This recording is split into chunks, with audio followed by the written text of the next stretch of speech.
نحمده ونصلي على رسوله الكريم اما بعد فاعوذ بالله من الشيطان الرجيم بسم الله الرحمن الرحيم من عمل صالحا من ذكر او انثى وهو مؤمن فلنحيينه حياة طيبة وَلَنَجْزِيَنَّهُمْ أَجْرَهُمْ بِأَحْسَنِ مَا كَانُوا يَعْمَلُونَ بسم الله الرحمن الرحيم أَمْ حَسِبْتَ أَنَّ أَصْحَابَ الْكَهْفِ وَالرَّقِيمِ كَانُوا مِنْ آيَاتِنَا عَجَبًا إِذْ آوَى الْفِتْيَةُ إِلَى الْكَهْفِ فَقَالُوا رَبَّنَا آتِنَا مِنْ لَدُنْكَ رَحْمَةً وَهَيِّئْ لَنَا مِنْ أَمْرِنَا رَشَدًا فضربنا على آذانهم في الكهف سنين عددا ثم بعثناهم لنعلم أي الحزبين أحصى لما لبثوا أمدا بسم الله الرحمن الرحيم واصبر نفسك مع الذين يدعون ربهم بالغداة والعشي يريدون وجهه ولا تعد عيناك عنهم تريد زينة الحياة الدنيا ولا تطع من أغفلنا قلبه عن ذكرنا واتبع هواه وكان أمره فرطا وقد ورد في الحديث قال النبي صلى الله عليه وسلم المرء مع من أحب أو كما قال عليه الصلاة والسلام بزرگان محترم، سب سے پہلے تو آپ سب کو میری طرف سے عید کی ڈھیر ساری خوشیاں یا مبارک ہو۔ حافظ ابن حجر عسقلانی علیہ الرحمہ نے ایک جگہ تحریر فرمایا ہے کہ اظہار السرور فی الاعیاد من شعار الدین، مفہوم یہ ہے کہ عیدین میں خوشی کا اظہار کرنا یہ بھی دین کا شعار ہے۔ تو دونوں عیدوں میں مجھے اور آپ کو خوشی کا اظہار کرنا چاہیے اور شریعت کے دائرے میں رہتے ہوئے بھرپور اظہار کرنا چاہیے، چونکہ یہ خوشی کا دن ہے۔ آج اللہ تبارک و تعالی ہمارا میزبان ہے اور ہم ان کے مہمان ہیں، اسی لیے آج روزہ رکھنا نہ صرف یہ کہ نیکی نہیں ملے گی بلکہ گناہ ہوگا۔ آج کے دن روزہ رکھنا حرام ہے۔ کیوں حرام ہے؟ اس لیے کہ آج اللہ تعالی میزبان ہیں اور ہم سب ان کے مہمان ہیں۔ اس لیے حدیث پاک میں حضرت نبی کریم صلی اللہ علیہ وسلم کا یہ عمل مجھے اور آپ کو ملے گا کہ حضور جب عید کے دن نکلتے تھے نماز کے لیے تو پہلے کوئی میٹھی چیز کھا کر نکلتے تھے اور بغیر کھائے نہیں نکلتے تھے۔ کیوں؟ تاکہ کل کے عمل میں اور آج کے عمل میں فرق واضح ہو جائے کہ اب تک تو ہم روزہ رکھتے ہوئے آئے تھے تو کچھ دیر کے لیے بھی آقا کو یہ منظور نہیں ہوا کہ عملاً ایسا محسوس ہو کہ آج بھی ہمارا روزہ ہے، بلکہ آنے سے پہلے عیدگاہ میں کچھ نہ کچھ آقا جو ہیں وہ کھا کر آتے تھے، تناول فرما کر آتے تھے۔ کل تک نہ کھانا عبادت تھا اور آج کھانا عبادت ہے۔ دوسری بات، دنیا کے اندر سب سے قیمتی چیز ایک ایمان والے کے لیے اگر کوئی ہو سکتی ہے تو وہ ایمان کی دولت ہے۔ ایمان سے بڑھ کر دنیا میں کوئی چیز نہیں ہے۔ آخرت کا تو سارا دار و مدار ہی ایمان پر ہے۔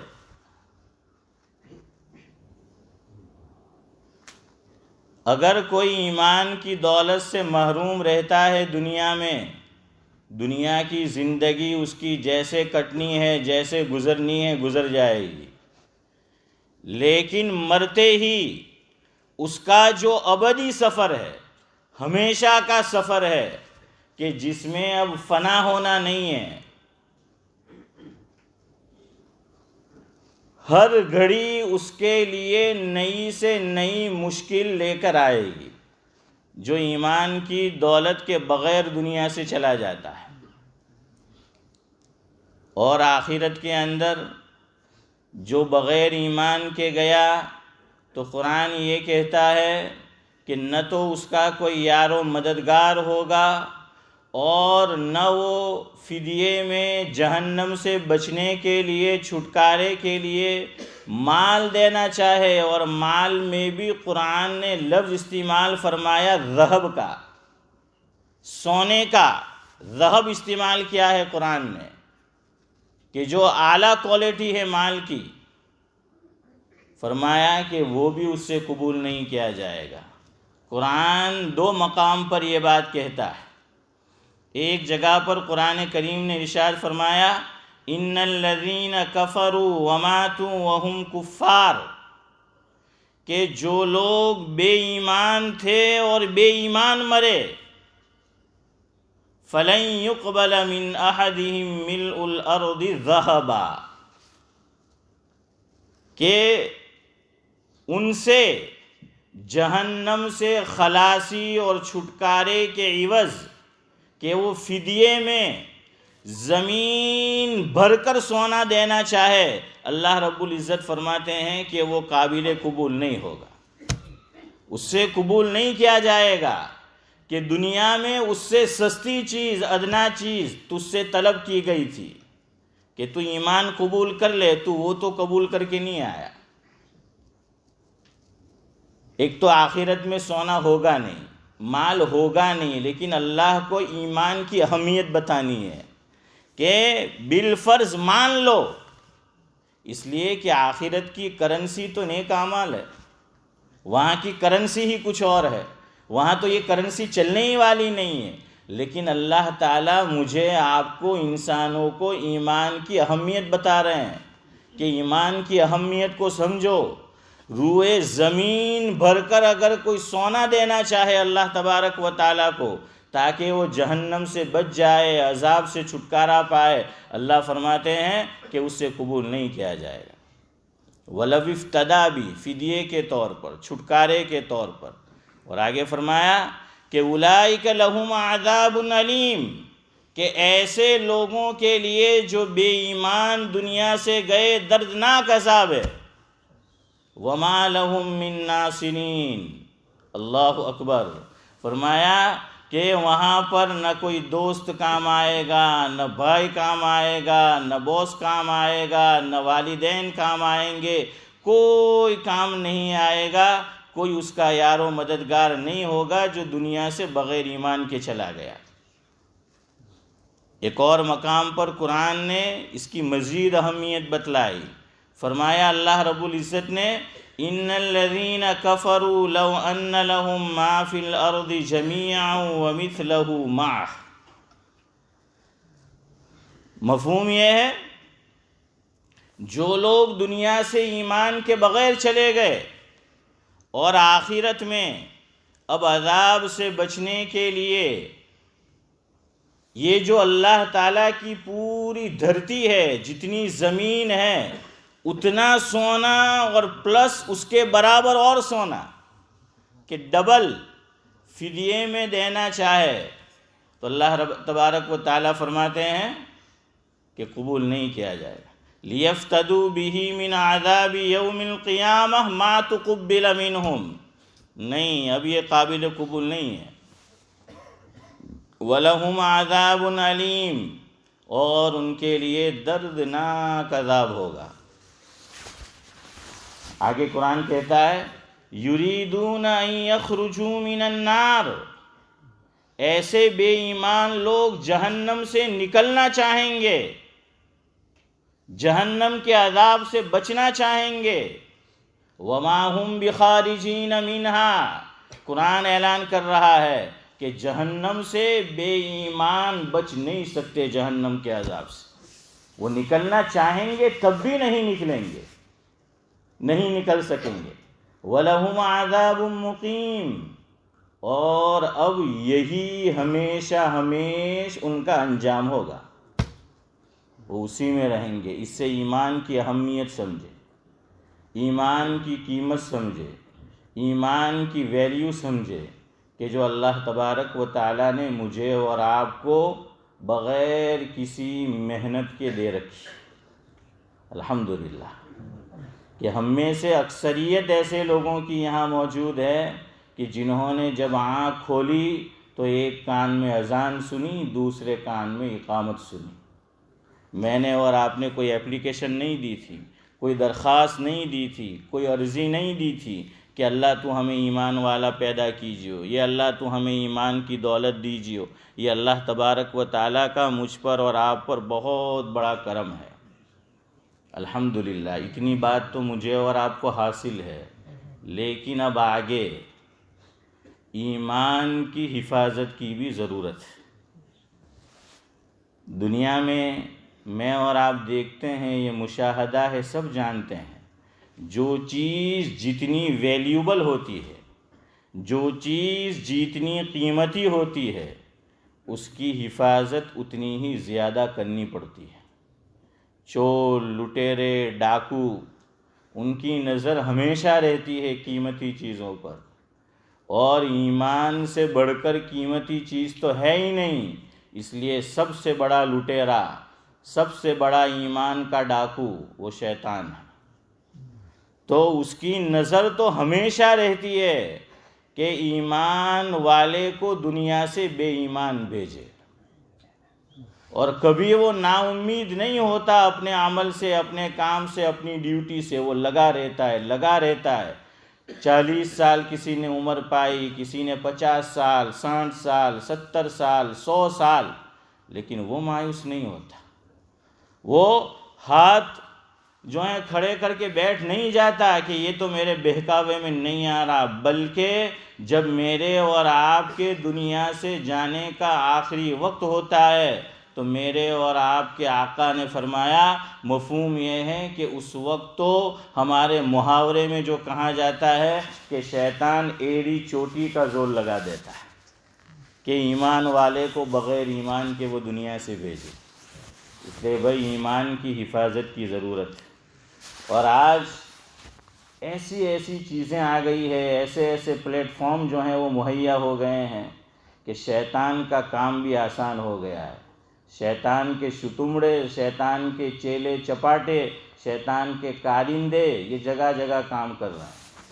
یہ دیکھیے، یہ فتنوں کا گھر ہے جو میرے ہاتھ میں ہے، اس کے فوائد بھی ہے، لیکن بالکل وہی مثال جو قرآن نے کہی ہے، یسألونک عن الخمر والمیسر قل فیہما اثم کبیر ومنافع للناس واثمہما اکبر من نفعہما، یہ وہی چیز ہے۔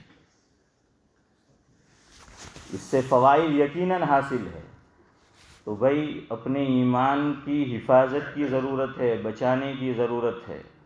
اس لیے میں نوجوانوں سے خاص طور سے گزارش کروں گا کہ میں نے شروع میں جو آیات پڑھی اس میں سورہ کہف کی وہ آیات بھی پڑھی جس میں اللہ تبارک و تعالیٰ نے اصحاب کہف کا تذکرہ کیا کہ جو اپنے ایمان کو بچانے کے لیے، وہ بھی نوجوان تھے، وہ کوئی ادھیڑ عمر کے نہیں تھے، بوڑھے تو تھے ہی نہیں، ادھیڑ عمر کے بھی نہیں تھے، بالکل نوجوان تھے وہ لوگ، لیکن انہوں نے دیکھا کہ ہمارے ایمان پر آنچ آ رہی ہے تو ایمان کو بچانے کے لیے وہ غار میں چلے گئے۔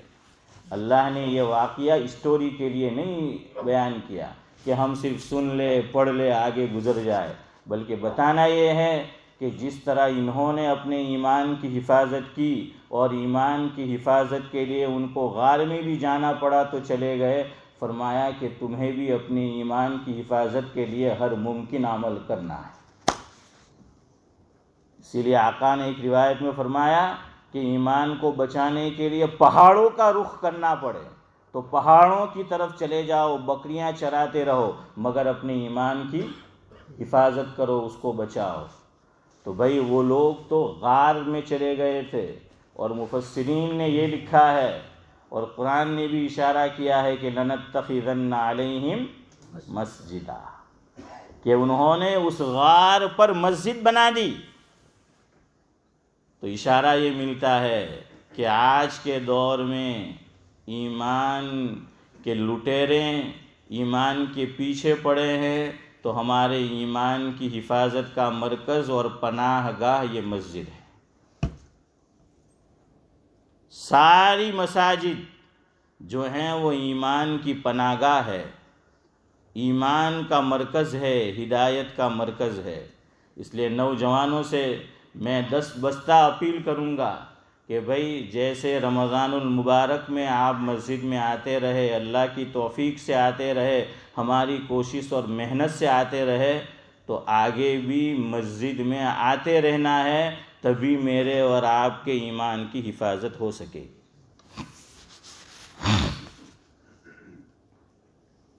اگر جاب پر ہے، شام کو آ گئے ہیں یا صبح آ سکتے، کوئی ایک نماز تو ہماری حاضری ضرور ہونی چاہیے۔ اگر ہم تمام نمازوں میں حاضری نہیں دے سکتے تو جتنی نمازوں میں ہم حاضری دے سکتے ہو تو یہاں آؤ، مسجد کے اندر آ کر نماز پڑھو، اسی سے ایمان تازہ ہوتا رہے گا، ایمان کی حفاظت جو ہے وہ ہوتی رہے گی، اور غیر اختیاری طور پر ہوتی رہے گی۔ صرف مسجد میں آنا ہی انشاءاللہ العزیز ہمارے ایمان کی حفاظت کا سبب بنتا رہے گا۔ اور دوسری چیزیں جو ایمان کے بچانے کے اسباب ہے، اس میں دعوت و تبلیغ کے کام سے جڑ جانا ہے۔ دعوت و تبلیغ کے کام سے جڑ جاؤ، اور جو والدین ہیں، بڑے ہیں، سرپرست ہیں، وہ اپنی اولاد کو سمجھائے۔ یہ اس دور کے اندر ایمان کو بچانے کے جو ظاہری اسباب ہے اس میں یہ بھی ایک ذریعہ ہے۔ اسی طرح مسجد میں جو درس قرآن ہوتا ہو، درس حدیث ہوتا ہو، درس فقہ ہوتا ہو، جو بیان ہوتا ہو، اس کے اندر بھی شرکت کرو۔ ہماری مسجد میں الحمدللہ اردو میں بھی پروگرام ہوتا ہے، انگریزی میں بھی پروگرام ہوتا ہے۔ آپ انگریزی اردو سے اچھی سمجھ لیتے ہیں تو بھائی حضرت امام صاحب کا جو پروگرام ہوتا ہے اس میں بھرپور شرکت کرو، اور جو مسائل آپ کی ضرورت ہے، آپ جاننا چاہتے ہیں، باہر کی دنیا میں آپ کو پیش آتے ہیں، آپ ان سے آ کر کہو، یا جو ہیں اردو میں ہیں تو آپ اس حقیر فقیر سے آ کر بھی جو ہیں وہ کہہ سکتے ہیں، لیکن بہرحال اپنے ذہن کے اندر ایمان کو لے کر جو بھی ڈاؤٹ ہو، شبہات ہو، اسے جنم نہ لینے دو۔ جنم جو ہے وہ لینا چاہے اس سے پہلے ہی اس کا قلع کما کرو، ورنہ یہ دھیرے دھیرے دھیرے ایمان کی بنیاد کو کھوکھلا کرتا چلا جائے گا۔ اور جو چیزیں آپ سوشل میڈیا پر اور ایسے ہی پلیٹ فارم پر سنو، پہلے آپ دیکھ لو کہ بھائی یہ مناسب ہے بھی یا نہیں۔ ہر ایرے غیرے نتھو خیرے اس کی جو ہے وہ بات سننی نہیں ہے، اور اس کو جو ہے وہ دیکھنا نہیں ہے۔ حضرت جی مولانا یوسف صاحب رحمۃ اللہ علیہ کا ملفوظ میں نے اپنے اکابر سے سنا، جس کا مفہوم یہ ہے کہ آدمی جس کسی سے ملاقات کرتا ہے، بات چیت کرتا ہے، یا تو اپنا اثر اس پہ ڈالتا ہے یا اس کا اثر قبول کرتا ہے، اور یہ غیر شعوری طور پر ہوتا ہے، غیر شعوری طور پر پتہ بھی نہیں چلتا۔ تو اسی طرح یہ بھی اب ایک ملاقات ہے۔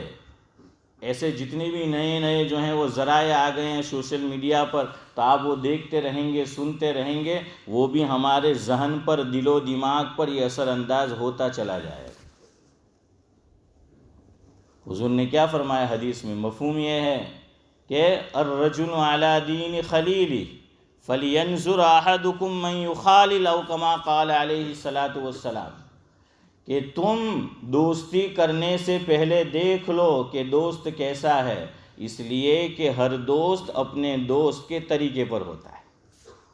اور یہ نہ سمجھو، علماء نے لکھا ہے کہ میں غلط ماحول میں چلا گیا، غلط دوستوں میں بیٹھتا رہا تو میرا ایمانی پاور اتنا ہے، اتنی قوت ہے کہ میں اپنے کو بچا لوں گا۔ این خیالستو محالستو جنو، ہاں وقتی طور پر تو آپ بچا لیں گے، میں بچا لیں گے، لیکن آدمی جاتا رہے گا جاتا رہے گا جاتا رہے گا، یہ اس کے رنگ میں رنگ جائے گا۔ اگر رنگنا ہے صبغۃ اللہ، ومن احسن من اللہ صبغہ، رنگنا ہے تو اللہ کے رنگ میں رنگ جاؤ، اللہ والوں کے رنگ میں رنگ جاؤ، اللہ والوں کی مجلس کے اندر جو ہے وہ بیٹھو، اپنے دوست بھی اچھے بناؤ۔ میں نے آیت بھی جو پڑھی تھی اس میں بھی اللہ نے اسی بات کو کہا ہے، تو نوجوان باہر دوستی کس سے رکھتے ہیں وہ بھی آپ دیکھو۔ ٹھیک ہے ضرورت پڑے ملاقات کرنی پڑے، ہر ایک سے شریعت اجازت دیتی ہے، لیکن دوست اچھے ہی آدمی کو جو ہے وہ بنانا ہے تاکہ اس کی صحبت ہمارے لیے مفید ہو، ہمارے ایمان کی بڑھوتری میں اضافے کا وہ سبب ہو۔ اس لیے بھائی یہ چند کام نوجوان ضرور کرے، مسجد سے اپنا تعلق باقی رکھے، اللہ والوں سے اپنا تعلق باقی رکھے، مسجد کے اندر جو بھی دروس ہوتے ہیں اس کے اندر جو ہے وہ شامل ہو۔ نفس اتنی جلدی آمادہ نہیں ہوگا ان چیزوں میں، جو ہے وہ شرکت کے لیے سب سے پہلے آدمی کو اپنے آپ سے فائٹ کرنا پڑے گی، اپنے آپ سے لڑنا پڑے گا، اس کے بعد وہ دھیرے دھیرے شروع میں آپ عادی نہیں ہیں، آ کر بیٹھو گے تو دل بھی نہیں لگے گا، ہو سکتا ہے شروع میں، لیکن آدمی بیٹھتا رہے گا سنتا رہے گا تو انشاءاللہ العزیز دین کی باتیں یہ دین کے اندر دل و دماغ کے اندر گھر جو ہے وہ کرتی چلی جائے گی، اور ان چیزوں کے اندر جو ہے وہ ہمارا دل بھی لگتا چلا جائے گا۔ اتنی ساری کوششیں جو ہیں یہاں کی جاتی ہیں نوجوانوں کے لیے، اور ہر مسجد میں الحمدللہ کی جاتی ہے، لیکن آپ رزلٹ دے کے آ کر کہ جو پروگرام ہوتے ہیں تو بہت کم لوگ، بہت کم تعداد کے اندر لوگ وہ موجود ہوتے ہیں۔ اس سے جو آدمی اس میں خدمت کر رہا ہوتا ہے اس کا بھی حوصلہ اس کی وجہ سے کیا ہو جاتا ہے، وہ ٹوٹ جاتا ہے، وہ کمزور جو ہے وہ ہونے لگتا ہے۔ تو ایک تو دعوت و تبلیغ کے کام کے ساتھ جو ہے وہ جڑ جاؤ، علماء کی مجالس سے جڑ جاؤ، مسجد کے اندر جو پروگرام ہوتا ہے آدمی اس کے اندر جو ہے وہ شرکت کرے، باہر کی دنیا میں اپنی صحبت جو ہے وہ اچھے لوگوں سے رکھے، ورنہ صحبت کا اثر کیسا ہوتا ہے۔ اللہ تعالیٰ شیخ سعدی کو جزائے خیر دے، کتنے آسان الفاظ میں فارسی زبان میں سمجھایا۔ آپ غور کریں اس پر کہ صحبت کا اثر کتنا خطرناک ہوتا ہے۔ شیخ سعدی علیہ الرحمہ کہتے ہیں کہ پیسر نوح بابدا بنشست، خاندان نبوتش گم شد، سگے اصحاب کہف روز چند، پے نیکاں گرفت مردم شد۔ فرمایا سعدی علیہ الرحمہ نے کہ حضرت نوح علیہ السلام جو 5 جلیل القدر پیغمبر ہیں ان میں ایک نام حضرت نوح کا آتا ہے، ان کا بیٹا نبوت کے گھرانے میں آنکھ کھولی ہے، نبی کا بیٹا ہے، لیکن بروں کی صحبت میں بیٹھا، غلط آدمیوں کی صحبت میں بیٹھا، دین کی دولت سے محروم ہو کے گیا، نبوت کا خاندان اس نے جو ہے وہ کھو دیا، چھوٹ گیا، اس سے گم ہو گیا۔ اس لیے سعدی فرماتے ہیں کہ بروں کی صحبت سے بچو، اور آگے انہوں نے نتیجہ بتایا ہے کہ صحبت صالح ترا صالح کند، صحبت طالح ترا طالح کند، کہ نیکوں کی صحبت تجھے نیک بنائے گی اور بروں کی صحبت تجھے برا بنائے گی۔ اور نیکوں کی صحبت، اللہ اکبر، اللہ کے نبی صلی اللہ علیہ وسلم دعا مانگا کرتے تھے، اور یہ دعا مجھے اور آپ کو سمجھانے کے لیے، بتانے کے لیے جو ہے وہ مانگیے۔ اللہم انی اسألک حبک وحب من وحب من عمل یقربنی، اور یہ فرمایا حضور نے کہ اللہ تو مجھے اپنی محبت عطا فرما اور ان لوگوں کی محبت عطا فرما جو تیری محبت سے سرشار ہے۔ تو نیکوں کی محبت بھی مانگیے، صرف یہ نہیں مانگا کہ تیری محبت عطا فرما، نیکوں کی محبت بھی عطا فرما۔ کیوں؟ نیکوں کی صحبت میں رہے گا تو نیکوں کا رنگ جو ہے وہ چڑھے گا۔ اہدنا الصراط المستقیم، روزانہ ہم مانگتے ہیں کہ نیک لوگوں کا راستہ، ہدایت کا راستہ تو ہمیں عطا فرما، سیدھا راستہ۔ تو وہ کون سا ہے؟ نیک لوگوں کا راستہ ہے۔ قرآن نے جواب دیا کہ اہدنا الصراط المستقیم، تم نے جو مانگا ہے ہم تمہیں بتائے دیتے ہیں کہ انعم اللہ علیہم من النبیین والصدیقین والشہداء والصالحین۔ تو صرف نبوت ختم ہوئی ہے، علماء لکھتے ہیں صدیقین کا درجہ بھی باقی ہے، شہداء بھی باقی ہے، صالحین بھی جو ہیں وہ باقی ہے۔ اور ہر وہ عمل جو مجھے تجھ سے قریب کر دے اللہ، اس کی محبت بھی ڈال دے میرے اندر۔ تو یہ مسجد میں آنا اللہ کی محبت سے قریب کرے گا، دعوت و تبلیغ سے جڑنا اللہ کی محبت سے قریب کرے گا، علماء کی مجلس میں شرکت کرنا اللہ کی محبت سے قریب کرے گا، علماء کے وعظ سننا اللہ کی محبت سے جو ہے وہ قریب کرے گا۔ یہ سارے جو ہیں وہ ہدایت پر جمنے کے اسباب ہیں، اور مسجد جو ہے یہ ہدایت کا جو ہے وہ مرکز ہے۔ یہیں سے اللہ تبارک و تعالیٰ جو ہے وہ ہدایت کو تقسیم کرتے ہیں۔ بہرحال وقت ہو چکا ہے، جو کچھ کہا سنا گیا، اللہ تبارک و تعالیٰ مجھے بھی اور آپ کو بھی عمل کی توفیق جو ہے وہ نصیب فرمائے، میرے ایمان کی بھی حفاظت فرمائے، آپ کی بھی حفاظت فرمائے۔ ایک بات ویسے اخیر میں یاد آ گئی، سمجھنے کی ہے، سوچنے کی ہے۔ مفکر اسلام حضرت مولانا علی میاں صاحب ندوی رحمۃ اللہ علیہ نے ایک جگہ فرمایا ہے، مفہوم یہ ہے کہ انڈیا کے اندر کم و بیش 900 سال مغلوں کی حکومت رہی ہے، 900 سال، کچھ کم نہیں ہوتے۔ فرمایا کہ ہندوازم پھر بھی باقی رہا، ہندو پھر بھی باقی رہے، کیوں؟ وائی؟ تو حضرت نے اس کا جواب دیا کہ اس دور میں بھی ہندوؤں نے اپنے مندر اور معابد کو آباد رکھا، وہ خود بھی مندر جاتے رہے، اپنی اولاد کو بھی مندر جو ہیں وہ لے جاتے رہے۔ یہ باسکٹ جو گھوم رہی ہے صرف مسجد کے لیے، یہ جو باسکٹ بھائی پھرائی جا رہی ہے، گھوم رہی ہے، صرف للہ اس میں آپ ڈالیں، اور نفلی صدقہ بھی ڈال سکتے ہیں۔ یہ جو ہے وہ مسجد کے لیے، نفلی صدقہ بھی وہ ڈال سکتے ہیں۔ فطرہ جو ہے وہ آؤٹ سائڈ باکس رکھا ہوا ہے۔ تو دیکھیے انہوں نے باقی رکھا، اپنا لباس انہوں نے باقی رکھا، تو یہ ہندوازم باقی رہا، ورنہ اتنی لمبے دور میں مذہب کیا ہو جایا کرتا ہے؟ ختم ہو جایا کرتا ہے۔ تو وہ تو باطل پر ہے لیکن جمے رہے، اولاد کو جمائے رہے۔ اور حضرت جی مولانا یوسف صاحب رحمۃ اللہ علیہ فرماتے تھے، ہمارے بڑے دین پر جمے رہے، ہم دین پر موجود ہیں۔ نئی نسل، تم دین پر جمو گے تمہاری نسل جمے گی۔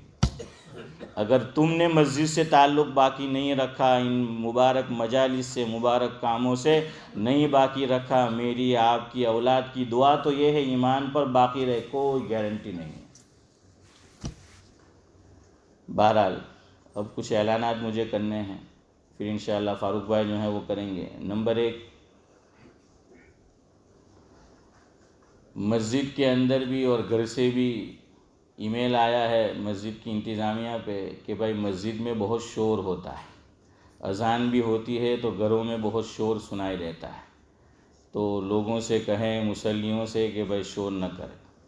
دوسرا، مسجد کے اندر بھی لوگ نماز پڑھ رہے ہوتے ہیں تو اندر کے ہال میں بھی شور ہوتا ہے، باہر بھی بات کرتے ہیں شور ہوتا ہے، تو نمازیوں کو خلل جو ہے وہ واقع ہوتا ہے۔ تو اس لیے بھائی میں بھی اہتمام کروں، آپ بھی جو ہیں وہ اہتمام کریں کہ بھائی ہمارے کسی عمل سے نہ گھروں پہ کسی کو تکلیف ہو، نہ مسجد کے اندر جو ہے وہ کسی نمازی کو تکلیف ہو۔ بھائی عمل کریں گے نا انشاءاللہ؟ زور سے بول دے ایک مرتبہ اور انشاءاللہ۔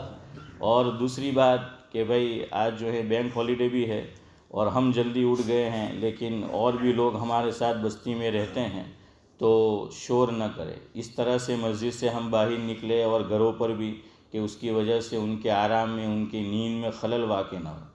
اسلام سب سے زیادہ تیزی سے اخلاق سے پھیلا ہے۔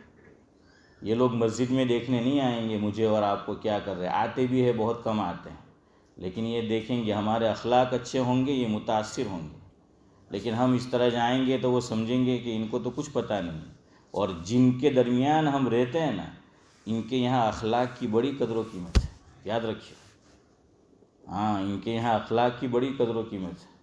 تو اس لیے بھائی یہ بھی کوشش کرے ہمارے کسی عمل سے تکلیف نہ ہو. باہر جو ہیں وہ کھڑے ہو کر بات نہ کرے، ضروری بات چیت کرنی ہے چلے جائے، اور اس سے ہمارے رہنے والے کسی بھی جو ہیں وہ رہائشی کو تکلیف نہ ہو. دوسری بات کہ بھائی دکم دکی نہ کرے، صف جو ہے وہ لائن بنا کر جائے اور جلدی سے باہر نکل جائے، اس لیے کہ دوسرے نمازی بھی آئیں گے، دوسری بھی عید کی جو ہے وہ نماز ہونی ہے. دوسری بات کہ اس دن جو اعلان ہوا تو ہمارے امام صاحب حضرت مولانا اسماعیل دامت برکاتہم العالیہ ان کا نام رہ گیا تھا. حضرت نے بھی ماشاءاللہ قرآن کریم تراویح میں سنا اور ضرورت پڑنے پر لقمہ بھی جو ہے وہ دیتے رہے. تو اللہ کو چلو یہی منظور ہوگا کہ اس دن تو اتنی بڑی مجلس نہیں تھی، حضرت کا نام مبارک دن میں بڑی مجلس میں پکارا جائے ہیں. تو اس لیے جو ہیں وہ آج ہم یہ کہتے ہیں اللہ تعالیٰ ان کا سایہ عافیت کے ساتھ ہمارے سروں پہ قائم بھی رکھے، اور اللہ تعالیٰ ان کی ہر خدمات کو جو کی وہ بھی کر رہے ہیں وہ بھی قبول فرمائے. اسی طرح ہمارے ایک اور محسن جناب احمد بھائی پٹیل آشنا والے، حافظ یوسف کے بھائی، ان کا بھی نام مرحومین میں رہ گیا تھا. اللہ تعالیٰ ان کی بھی قبروں کو نور سے منور فرمائے، تمام ایمان والوں کی قبروں کو جو ہیں وہ نور سے منور فرمائے. فاروق بھائی اور کچھ ہے نا؟ ہو گیا.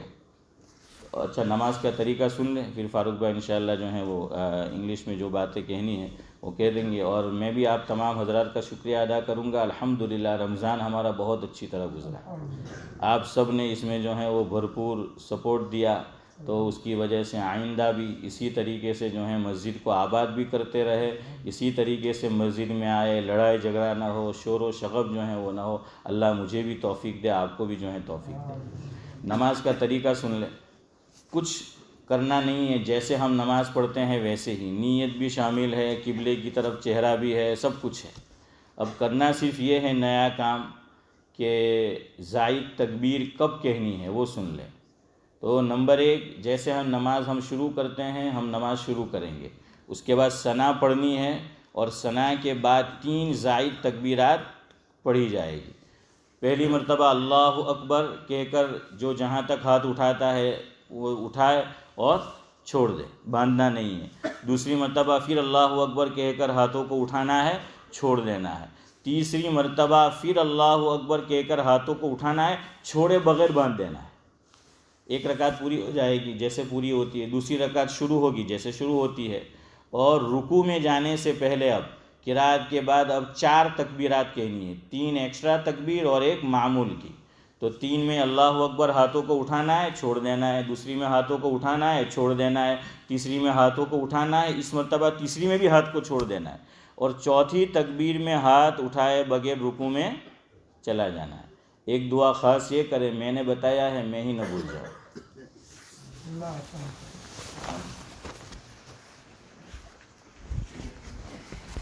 السلام علیکم ورحمۃ اللہ وبرکاتہ.